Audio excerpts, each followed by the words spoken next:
ఓం సాయిరామ్. బాబా భక్తులందరికీ వారు కోరిన కోరికలన్నీ కూడా నెరవేరాలని ఆ బాబా గారిని అయితే మనస్ఫూర్తిగా వేడుకుంటూ ఈరోజు వీడియోలోకి అయితే వెళ్ళిపోదాము. ఈరోజు మీకు ఒక చక్కటి వీడియోతో మీ ముందుకు వచ్చేసాను. ఇంకా లేట్ చేయకుండా మన వీడియోలోకి అయితే వెళ్ళిపోదాం.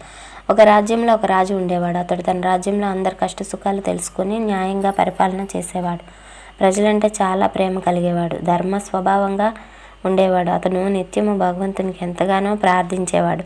రోజు చాలా శ్రద్ధగా భగవంతుని పూజ స్మరణం నిరంతరము భగవన్నామ జపం చేసుకుంటూ ఉండేవాడు. ఒకరోజు భగవంతుడు ఆ రాజుకు ప్రసన్నుడై అతనికి దర్శనమిచ్చి, రాజా, నీ భక్తికి మెచ్చి తిని నేను చాలా సంతోషం పడ్డాను.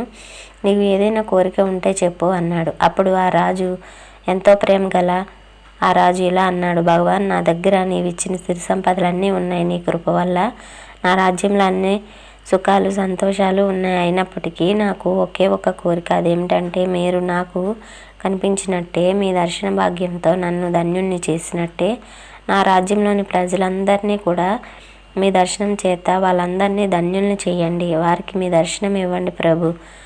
భగవంతుడు రాజును చూసి ఇది అసాధ్యము అని ఇంకా ఏదో చెప్పబోతూ ఉండగా రాజు మాత్రము చాలా పట్టుపట్టి మీరు ఈ కోరికని తీర్చవలసిందే అన్నాడు. చివరకు భగవంతుడు తన ప్రియభక్తుడి ప్రేమకు లొంగక తప్పలేదు.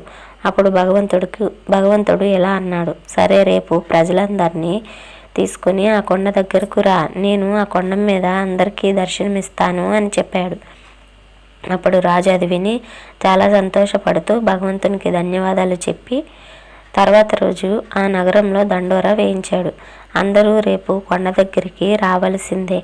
అక్కడ భగవంతుడు మీకు దర్శనమిస్తాడు. ఇది రాజుగారి ఆజ్ఞ అని దండోరా వేయించారు.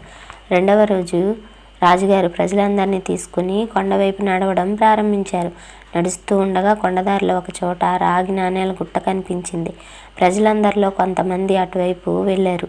అప్పుడు జ్ఞాని అయిన ఆ రాజు వారందరినీ అటు వెళ్ళవద్దు, అటు దృష్టి పెట్టవద్దు, మీరందరూ భగవంతుణ్ణి చూడడానికి వెళ్తున్నారు. ఆ రాగి నాణాల వెనకాల పడి మీ అదృష్టాన్ని కోల్పోకండి అన్నాడు.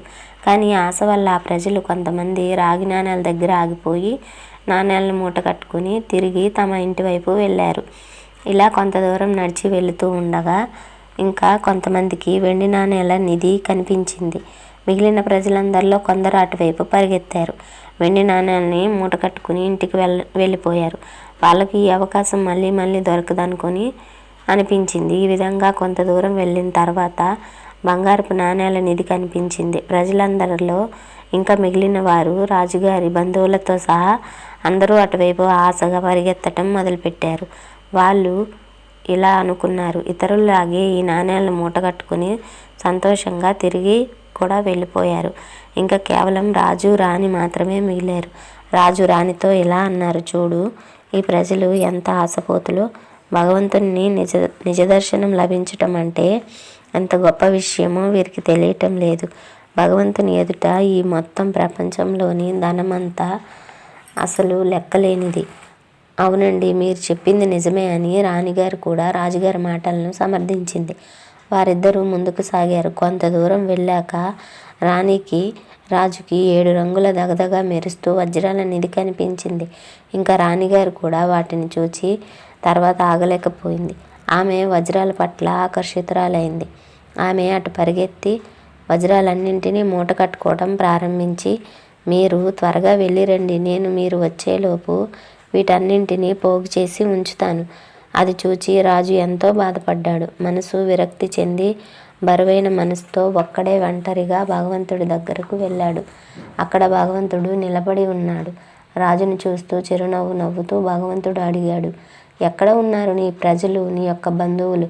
నేను ఎప్పటి నుంచో ఇక్కడే నిలబడి ఉన్నాను, మీ అందరి కోసం ఎదురు చూస్తూ ఉన్నాను. రాజుగారు సిగ్గుతో భగవంతుడి ముందు తలదించుకున్నారు. అది చూచి భగవంతుడు రాజుతో ఇలా అంటున్నాడు, ఓ రాజా, ఎవరైనా సరే తమ జీవితంలో నాకంటే ఈ సంసారిక లాభాలను ఎక్కువ అనుకుంటారో వారికి ఎప్పటికీ నేను లభించను. వారికి నేను ఎప్పుడూ కనిపించను. వారు నా స్నేహాన్ని కానీ నా కృపను కానీ ఎప్పటికీ పొందలేరు. ఎవరైనా సరే తమ మనసును, బుద్ధిని, అంతరాత్మను భగవంతుని యందు శరణు వేడుతారో, ఎవరు తమ లౌకిక మోహాలన్నింటినీ విడిచి ఇష్టంతో భగవంతుణ్ణి భక్తితో కొలుస్తారో వారు అన్ని కర్మల నుండి విముక్తులయ్యి మోక్షాన్ని పొందుతారు. ఎవరైనా భక్తులు బంగారాన్ని కోరుకుంటే వారికి బంగారమే లభిస్తుంది. కోరితే చివరికి నాలో ఐక్యమైపోతారు. మన తిరుమల శ్రీనివాసుని కలియుగ దైవం అని అంటారు కదా. స్వామివారి మహిమలు వర్ణనాతీతం. ఎవరి కోరిక ఏదైనా సరే ఆయన పాదాల చెంత పెట్టండి చాలు, ఇక ఆయనే అన్నీ చూసుకుంటారు. ఏడుకొండలవాడ వెంకటరమణ గోవింద గోవింద. భక్తితో స్వామిని ప్రసన్నం చేసుకుందాం.